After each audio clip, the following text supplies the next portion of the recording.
Here is an example of a community site we created using Canvas. As new students enter our program, we enrolled them into their communities or into their cohort's community site as a way to orient them to online education and to our program. Every page in this site is set up intentionally to guide students on how to use Canvas. For example, we have assignments that require students to create a profile um, and discussion boards requiring students to respond to certain questions. Our community sites stay with our students as they complete our 3-year program.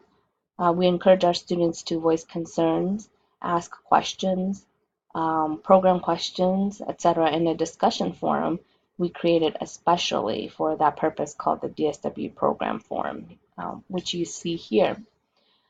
We also continue to use their community sites to communicate information such as term registration, job announcements, course changes, and the like through the announcement function. In our students' 3rd year, where it's writing heavy as they work on their dissertation, we open a module containing dissertation content and reroute students back to the site as a hub of information where they can always find the latest content. So when the university made the decision to change LMS platforms from Blackboard to Canvas, I was involved in the testing stages of the various LMS that was being considered.